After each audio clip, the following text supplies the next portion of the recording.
Hello friends, welcome back to my new video. So ಈ video ಏನಪ್ಪ ಅಂದರೆ ಎಲ್ಲ ಬಿ ಎಸ್ ಸಿ ನರ್ಸಿಂಗ್ ಮತ್ತು JNM ನರ್ಸಿಂಗ್ ಮಾಡೋರಿಗೆ ಏನಪ್ಪ ಅಂದರೆ ಇವಾಗ ನಿಮ್ಮದು course B S C nursing course ಮುಗಿದ ಮೇಲೆ ಏನಂದರೆ ನೀವೆಲ್ಲರೂ ಗೌರ್ಮೆಂಟ್ ಜಾಬ್ಗೋಸ್ಕರ ಹುಡುಕಾಡ್ತಾ ಇರ್ತೀರಾ. ಸೊ ಅದಕ್ಕೆ ನಾನು ವಿಡಿಯೋ ಮಾಡ್ತಾ ಇದ್ದೀನಿ. ಏನಪ್ಪ ಅಂದರೆ top 5 government jobs after B S C nursing ಅಂತೇಳಿ.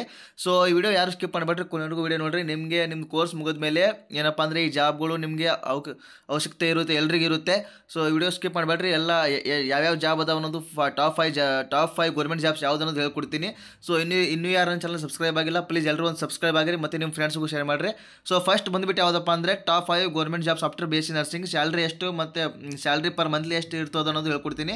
ಸೊ ಫಸ್ಟ್ ಒಂದು ಯಾವುದಪ್ಪ ಅಂದರೆ ನರ್ಸಿಂಗ್ ಆಫೀಸರ್. ಸ್ಯಾಲ್ರಿ ಎಷ್ಟಪ್ಪ ಅಂದರೆ 80,000ರಿಂದ 90,000ವರೆಗೂ ಸ್ಯಾಲ್ರಿ ಇರ್ತದೆ, ಪರ್ ಮಂತ್ಲಿ ಸ್ಯಾಲ್ರಿ ಇದು.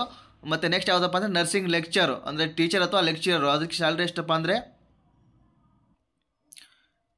ಪರ್ ಮಂತ್ಲಿ 1,00,000ದಿಂದ 1,20,000ವರೆಗೂ ಸ್ಯಾಲ್ರಿ ಇರ್ತದೆ ನರ್ಸಿಂಗ್ ಟೀಚರ್ ಅಥವಾ ಲೆಕ್ಚರ್ಗೆ. ಸೊ ನೆಕ್ಸ್ಟ್ ಯಾವುದಪ್ಪ ಅಂದರೆ community health officer.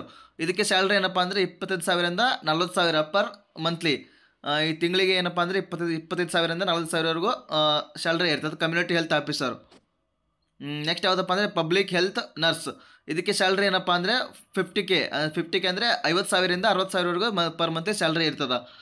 So next last one ಯಾವುದಪ್ಪ ಅಂದರೆ ಕ್ಲಿನಿಕಲ್ ಫಿಸಿಯೋಲಾಜಿಸ್ಟ್. ಸೊ ಸ್ಯಾಲ್ರಿ ಎಷ್ಟಪ್ಪ ಅಂದರೆ 60,000ರಿಂದ 80,000ವರೆಗೂ ಸ್ಯಾಲ್ರಿ ಇರ್ತದೆ. ಸೊ ಇವು ಟಾಪ್ 5 ಗೌರ್ಮೆಂಟ್ ಕಾಲೇಜಸ್ ಇದೆಲ್ಲ ಇರೋದು. ಸೊ ಮತ್ತು ನೆಕ್ಸ್ಟ್ ವಿಡಿಯೋದಲ್ಲಿ ಏನಪ್ಪ ಅಂದರೆ ನಿಮ್ಮದು ಏನಪ್ಪ ಅಂದರೆ ಬೇಸ್ ನರ್ಸಿಂಗ್ ಕೋರ್ಸ್ ಮುಗಿದ ಮೇಲೆ ಎಷ್ಟು ಗೌರ್ಮೆಂಟ್ ಜಾಬ್ಸ್ ನಮಗೆ ಇರುತ್ತೆ ಅನ್ನೋದು ಕೂಡ ಅದನ್ನೊಂದು ವಿಡಿಯೋ ಮಾಡ್ತೀನಿ. ಸೊ ಅಲ್ಲಿವರೆಗೂ ಈ ವಿಡಿಯೋ ನೋಡ್ತಾ ಇರಿ. ಟೇಕ್ ಕೇರ್, ಬಾಯ್.